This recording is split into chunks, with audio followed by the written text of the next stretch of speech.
Hello and welcome again. मैं हूँ मायमा खान, मेरे साथ हैं डॉक्टर कमर चीमा। हम आज बात करने जा रहे हैं क्वाड पे और फिर हम बात करेंगे ट्रम्प इनॉग्रेशन में जो क्वाड की इनविटेशन आई है and then followed by some highlight on Middle East. अस्सलाम वालेकुम sir, welcome to the show. मुझे ये बताएं कि सर इनॉग्रेशन में, ट्रम्प की इनॉग्रेशन में क्वाड के सारे मेंबर्स को इनविटेशन आया है and all are going there और उसको as a anti China influence भी देखा जाता है अलायंस को। आपका क्या टेक है ऑन दैट? मामा, ये बड़ा ज़बरदस्त सवाल आपने किया। देखिए, पहली बात तो ये है कि इसमें एक क्लैरिटी नज़र आनी चाहिए।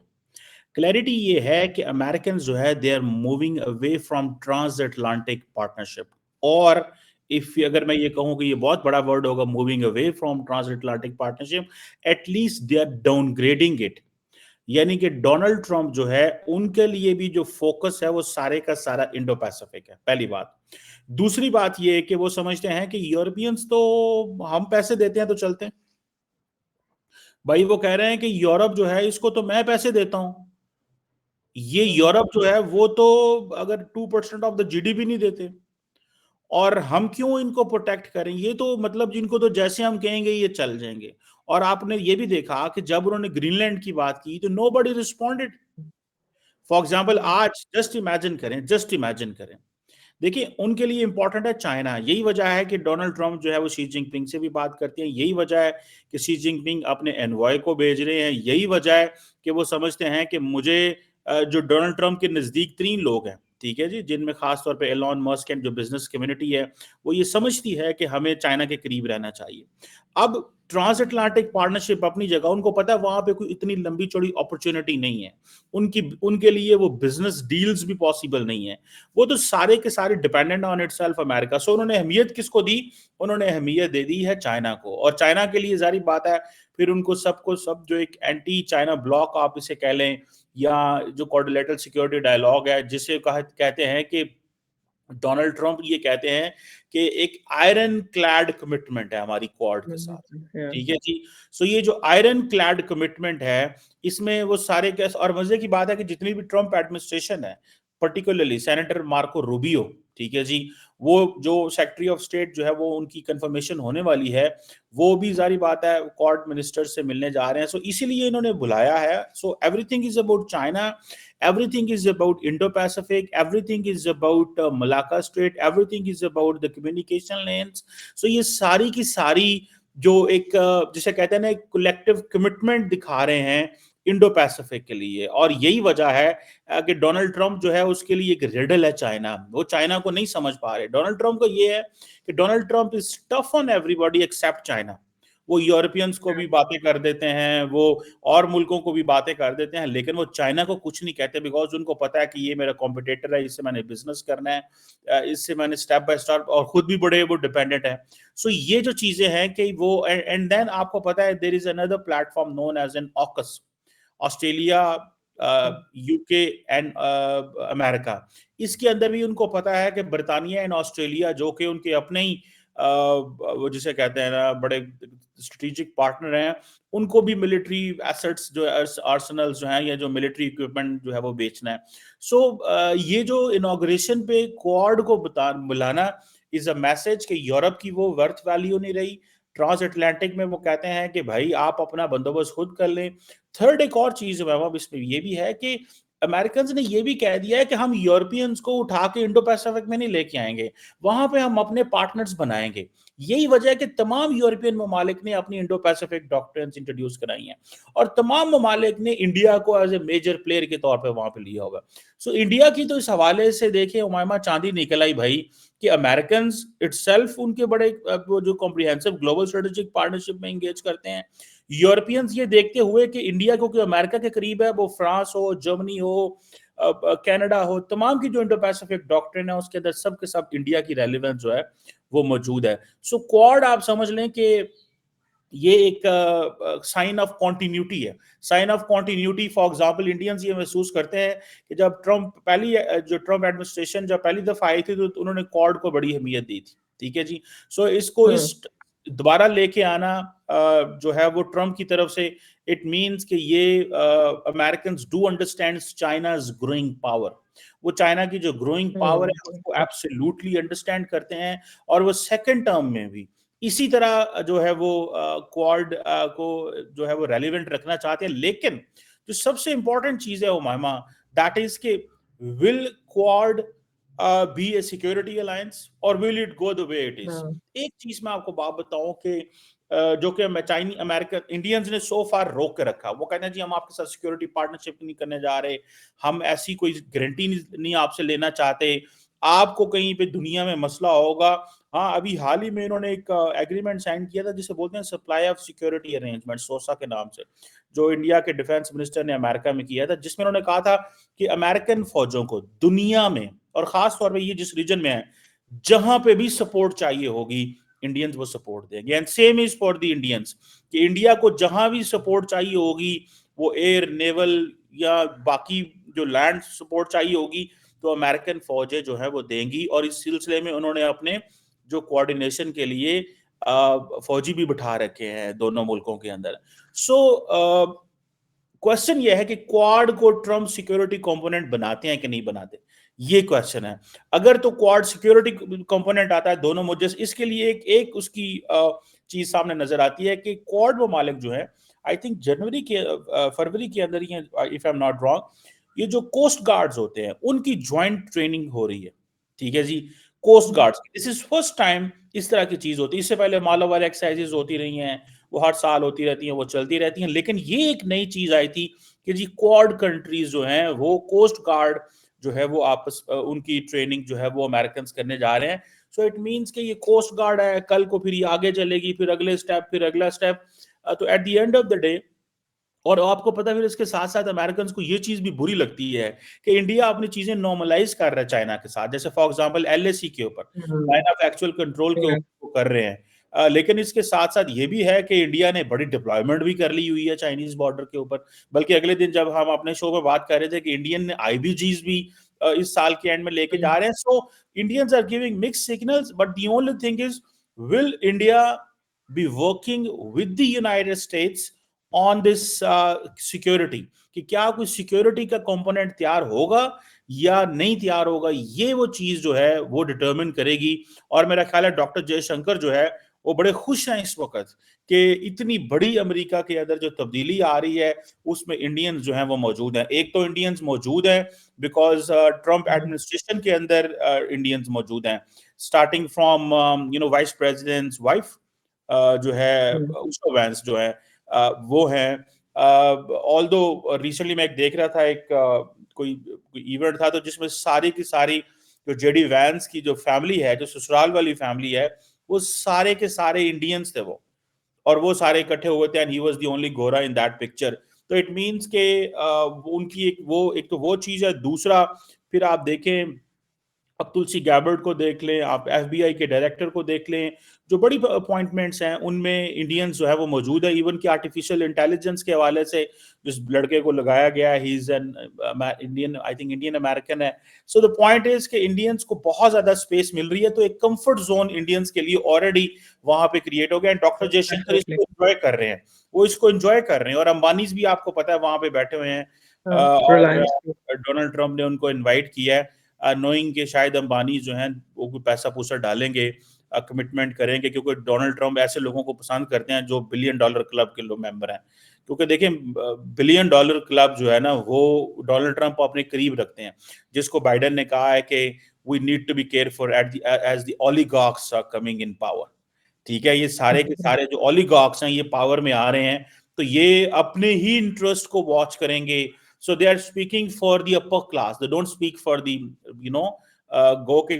Donald Trump की सारी conversation थी during media, during election campaign, वो सारी low middle class की थी या middle class की थी। लेकिन when it comes to power, तो ये सारे के सारे oligarchs हैं उसमें।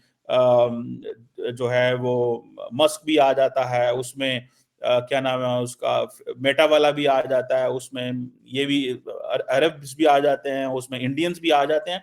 So let's see, but the only thing is, will Trump be in a position to turn Quad into a security bloc, and how long India will resist? ये एक central question है जो ट्रम्प को face करना पड़ेगा, और India की भी स्किल्स यहीं पे पता चलेंगे, क्योंकि इंडियंस नहीं चाहते। One thing is that Indeed के मार्को रूबियो जो मिल रहे हैं उसमें उन्होंने इकोनॉमिक एंड सिक्योरिटी पे बात करने की वो हाईलाइट किया है, रिफ्लेक्शन दिया है। However knowing Trump he is already the kind of a person जो ट्रेड पे डेवलपमेंट पे बात करता है। His goal is to make America great again, वो वाला स्लोगन है।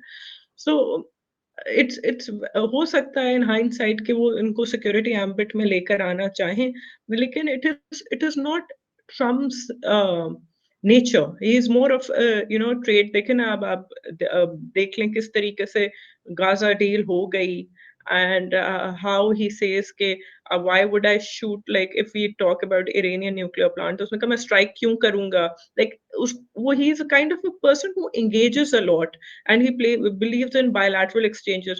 So it's very interesting to see as कि how Quad will reflect and how उन किस तरीके से निकल कर अब बाहर आएगी after his administration um, इसमें मैं आपको vis-a-vis बताऊं, जो China. सिक्योरिटी जी उमामा, जो सिक्योरिटी की बात है ना इसमें, दैट इज, आपको पता है डोनाल्ड ट्रम्प को असला बेचने का भी बड़ा शौक है।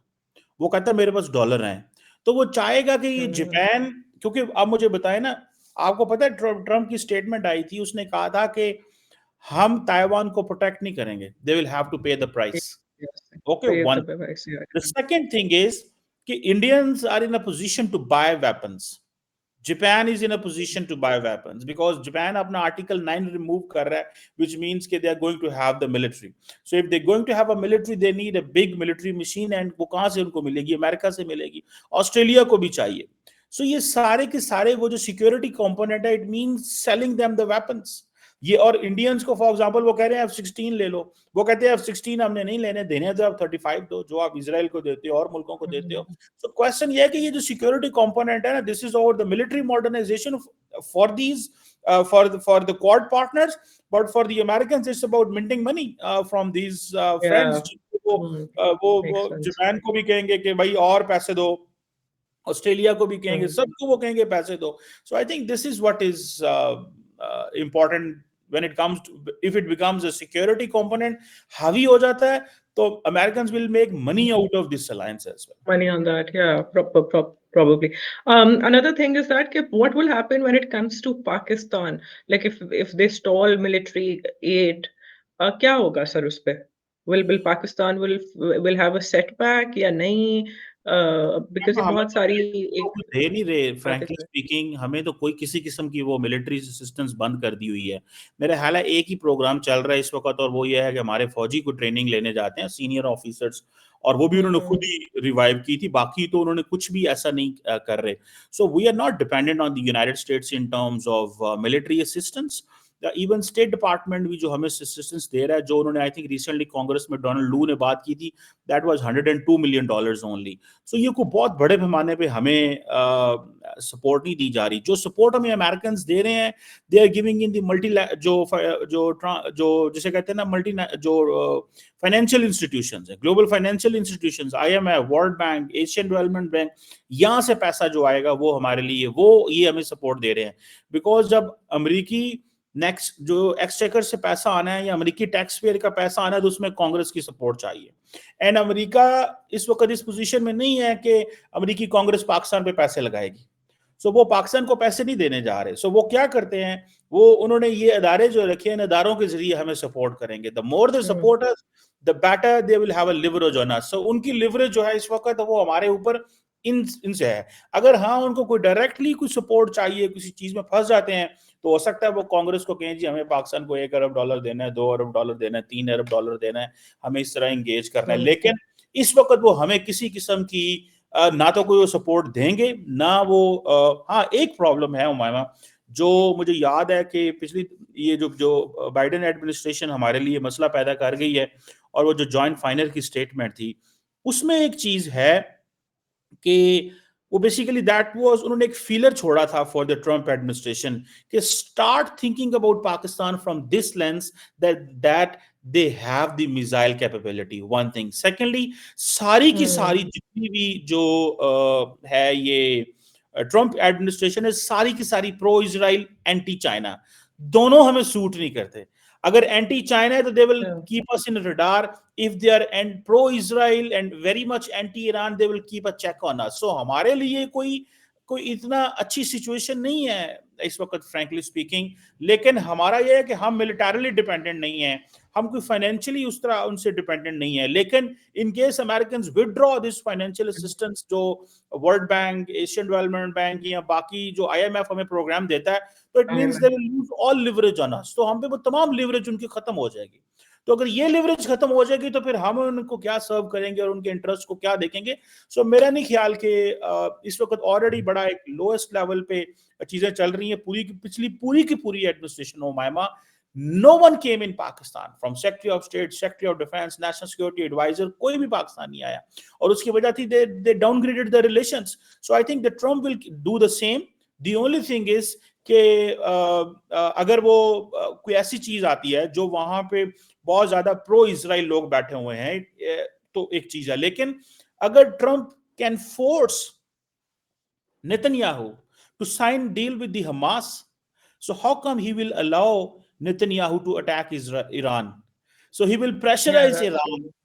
वो ईरान को प्रेशराइज करेगा, डिप्लोमेटिक प्रेशर करेगा, फाइनेंशियल सैंक्शंस देगा और उसकी जो ड्रीम होगी या चॉइस होगी that will be to go for Abraham Accord 2, जो एक डिप्लोमेटिक Yeah. सोल्यूशन निकालें ताकि वंस फॉर ऑल ये जो हम बेसिकली वो लॉन्ग टर्म सोच रहा है उसको ये है कि ये जो इजराइल पैसे हमसे लेता है, अरबों डॉलर लेता है, यार ये तो बंद करो। ये हमने अलहदा एक जो है वो पाला हुआ है मुल्क जो जिसको हमें पैसा देना ही देना है, जिसकी वजह से हम कॉम्प्रोमाइज हो जाते हैं। देखें ना, had there been Republicans, they may have lose the elections जिस तरह डेमोक्रेट्स लूज कर गए हैं। भाई देखें आप उसको, एंटनी ब्लिंकन को, जो बाइडेन की जो इंसल्ट होती है मीडिया के सामने, उनको कहा जाता है कि तुम लोग जो है तुमने किया क्या है, तुम लोगों ने पकड़ के जो जेनोसाइड करवाए, इस तरह की उनको बातें सुननी पड़ रही हैं and they lost election Yeah, सारे। they've given a long range missiles to them. That's very unlike American policy. क्या कहा, सॉरी? कह रही हूँ कि इन्होंने या तो अब डिसेमिनेट करना शुरू कर दिए लॉन्ग रेंज मिसाइल जहाँ भी कॉन्फ्लिक्ट हो रहे हैं, यूक्रेन है, इनकी तरफ है, तो they are helping the conflict zones very openly. बिल्कुल, देखिए मेरी बात सुने, मैं ट्रम्प एक डिफरेंट अप्रोच लेंगे which is good for us. Go के हाँ, ट्रम्प के इवन आई पास थिंक सो। हॉक्स मौजूद हैं, ठीक है। बस ट्रम्प ने अगर एक काम शुरू किया, अगर एक चीज पे हमारी तरफ नजर कर ली तो हमारे लिए मुश्किल होगी, और वो ये है कि अगर ट्रम्प ने ये कहा दिया कि इनकी 6-7 अरब डॉलर की एक्सपोर्ट आती है, हमें क्या मिल रहा है इसमें से, जैसे वो इंडियंस के हवाले से कहते हैं, जहां भी दुनिया में जाते हैं वो जी टैरिफ लगाओ, इनके ऊपर टैरिफ लगाओ। सो बेसिकली ये जो 6 बिलियन डॉलर की पाकिस्तान को एक्सपोर्ट हम करते हैं, इसी की यही तो लिवरेज है जो वो हमसे हम पे वो लेते हैं। सो अगर ये भी वो ट्रम्प इसको भी कर्टेल करने की कोशिश करेंगे तो definitely he won't be in a better position. So but एक चीज है, मुझे नहीं पता हमारे यहाँ पे जो लीडरशिप है वो क्या सोचती है, लेकिन मुझे इतना जरूर पता है कि दुनिया के अंदर जब इस तरह की एक अनप्रेडिक्टेबल एक्सेंट्रिक किस्म की लीडरशिप आती है, डोनाल्ड ट्रम्प, तो बहुत सारे जो इंटरेस्ट ग्रुप होते हैं वो कोशिशें करते हैं कि आप कुछ ना कुछ ऐसा एनवायरनमेंट क्रिएट करें जो आपकी फेवर में हो, और हमने वो कोई नहीं किया। हम साइलेंट बैठे हुए, या नहीं, दैट्स ट्रू, दैट्स हमारा ध्यान यही है कि जो करे ट्रम्प करे, हमने क्या करना है। सो यहाँ पे ये है कि हम अपने फिर जो है अपने जो सिक्योरिटी एस्टैब्लिशमेंट के ऊपर नजर रख के बैठे हुए हैं कि उन्होंने चीजें मैनेज करनी है। कई लोग कह रहे हैं कि दैट्स वो ट्रू। सऊदी अरब मैनेज कर दे, कोई कह रहा है जी हम खुद मैनेज कर लेंगे, so on and so fourth. So but the question remains a very important pertinent question जो रहता है वो यही है कि डोनाल्ड ट्रम्प जो है उन्होंने हॉक्स लगाए हैं which are against China, which are against Iran, but I don't think कि वो किसी किस्म की मिलिट्री एस्केलेशन या उस चीज में जाएंगे। जिस चीज में वो जा सकते हैं वो यही है कि they will find diplomatic ways ढूंढने की कोशिश करेंगे जो चीजें कैसे करनी है। लास्टली मुझे बताएं कि if we look at the Middle East angle, अभी जो डील हुई है Gaza deal, ceasefire, so उसमें क्या रहा, लाइक इतनी हमने we seen open massacre and killings of people, what we are left with, what at the end of the day phases में अब बात हो रही है, how do you see that? देखें, ये जो एक तो ये जो डील वगैरह हुई है इसमें देखें ट्रम्प इज अ मैन जिसने बेसिकली सबको डराया हुआ, ठीक है। जो विटकॉफ द पर्सन जो जिसका नाम विटकॉफ है जिसने ये डील करवाई है वो he was a tough guy, ठीक है, और उसको सारी की सारी पावर्स मौजूद थी जो कि ट्रम्प ने दी। वो रियल स्टेट मैग्नेट है, ट्रम्प का दोस्त है, उसके साथ गोल्फ खेलता था, मिडल ईस्टर्न ममालिक ने सारी की सारी इन्वेस्टमेंट्स की हुई हैं उसकी बिजनेसेस में न्यूयॉर्क के अंदर। सो उसने जो डील करवाई है मैं समझता हूँ कि उसने नेतन्याहू को फोर्स किया कि अगर तुम ये डील नहीं करोगे तो हम तुम्हारे साथ फिर जो है ना, और फिर जो उसने कहा था कि ट्रम्प ने कहा था कि ऑल हेल विल ब्रेक, जिसे वो कहते हैं ना, तो उसकी वजह से परेशानी भी पैदा हुई कि ये किस किस्म की गजब गजब की बात कर रहा है ट्रम्प, ये जो इसराइल के खिलाफ बात कर रहा है कि फलस्तीन के खिलाफ बात कर रहा है। सो बहरहाल this is something good in terms of जो जो कि अमन एटलीस्ट आया। और इसका मतलब ये है कि बाइडेन एडमिनिस्ट्रेशन इंतहाई कमजोर थी, ना वो कोई एंगेजमेंट करा सकते थे, ना वो किसी को खामोश करा सकते थे, ना वो कुछ किसी को जिसे कहते हैं ना कोई ब्रेक थ्रू कर सके। वो एंटनी ब्लिंकन थे, भागते रहते थे सारा दिन, कभी इस मुल्क जा रहे हैं कभी इस मुल्क जा रहे हैं, और हुआ उनसे कुछ भी नहीं। जंग वही है जो कुछ ट्रम्प भी ने नहीं। आके बंद करवाई है, उसको कुछ भी नहीं कर सके सिवाय इसके कि जंग को फैलाया, अमेरिका के खिलाफ नफरत पैदा करवाई और मुसलमानों के। और मुझे एक चीज की ये भी नहीं समझ आती कि गजा वालों को क्या मिला। देखिए ये बातें भी बड़ी अहम है। आपकी क्या स्ट्रैटेजी थी? आपने जब गजा के ऊपर जब हमास ने हमला किया इसराइल के ऊपर, तो क्या स्ट्रैटेजी थी कि आपने 1500 बंदे मार लिए, उसके बाद 50,000 अपना मरवा लिया? 10 सालों में 15 सालों में अब सारी की सारी रिकंस्ट्रक्शन एंड रीडेवलपमेंट होनी है। हमास की सारी लीडरशिप जो है वो मारी गई, हिजबुल्लाह की लीडरशिप मारी गई, सीरिया आपके हाथ से चला गया। मतलब आपने कमाया क्या मुझे नहीं पता। वो सोच क्या रहे थे? शायद वो एक चीज सोच रहे थे कि मुसलमान दुनिया जो है, जब ये इसराइल हमला करेगा हमास के ऊपर तो मुसलमान दुनिया खड़ा होगी। मुसलमान दुनिया खड़ा ही नहीं है, उसने कहा हम नहीं खड़े होने वाले। उसकी वजह आप कौन सा हमसे पूछ के चलते हो? आप देखे, मुझे याद है द डे ये सारा कुछ हुआ तो फैसल अब्बास जो कि अरब न्यूज के एडिटर हैं, उन्होंने एक आर्टिकल लिखा, मैं मुझे still I remember that article. उसने कहा कि ये क्या तरीका है कि आप इट मींस कि वो सऊदी अरब का वर्जन था अरब न्यूज के, अगर एडिटर आर्टिकल लिख रहे हैं तो उन्होंने कहा ये क्या तरीका है कि आप पहले बंदे मारते हो, फिर आपके बंदे मारे जाते हैं, फिर आप कहते हो जी कि आप हमारे पास डेवलपमेंट करने आओ, रिकंस्ट्रक्शन करो। तो ये भी तो कोई तरीका नहीं है ना। अब आज जो कुछ इसराइल ने किया उनके साथ, 60-70% इंफ्रास्ट्रक्चर तबाह है। लोग जो है उनको कितनी देर बैठने सोने खाने पीने को नहीं मिलेगा। खित्ते में कोई मुल्क आपके लिए भोला नहीं है, ओआईसी कुछ कर नहीं सकी। So I think Hamas and Hezbollah and Iran they need to find other ways rather than this military confrontation. ये जिहाद Even और the war, yeah. ये कोई और रास्ते तलाश करने चाहिए, क्योंकि आप देखें या तो आप मिलिटरली compete कर सकते हो, जब आप compete भी नहीं कर सकते, जब आपकी सारी की सारी लीडरशिप उड़ा दी गई, तो मतलब that doesn't make a sense कि आप इस रास्ते को चूज करें। आपकी ये बात बिल्कुल ठीक है कि इसराइल गासिब है, इसराइल ने कब्जा किया हुआ है, इसराइल ने जो बर्बरियत की है, जो जेनोसाइड किया है, मैं समझता हूं कि दुनिया का कोई मुल्क ऐसा नहीं है। इवन के ट्रंप ने कहना शुरू कर दिया था कि मैंने इतनी डेड बॉडीज मैंने जो देखी हैं कि डेड बॉडीज के ऊपर डेड बॉडीज पड़ी हैं, इतने लोग इसराइल ने मारे हैं। इवन ट्रम्प ने ये कहना शुरू कर दिया था, मतलब अमेरिकन प्रेसिडेंट ने ये अल्फाज थे कि ये क्या कर रहे हैं।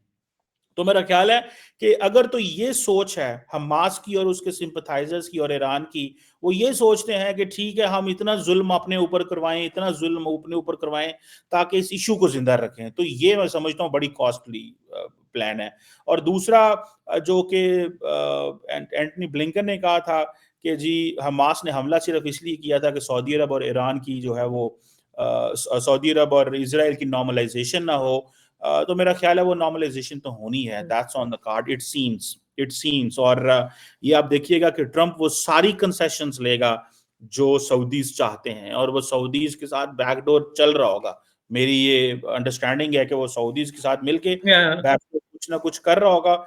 एंड आप देखिए बस ये दिनों की बात है, 6 महीने साल में उन्होंने कुछ ना कुछ इसराइल के साथ चीजें नॉर्मलाइज कर लेनी है। Normalize करनी है. With that, we will wrap up the show. Thank you so much. It was a very interesting conversation we had today. Thank Um probably next time we'll be coming up with new interesting topic. Thank you, and I'm signing out, Umaima. Thank you.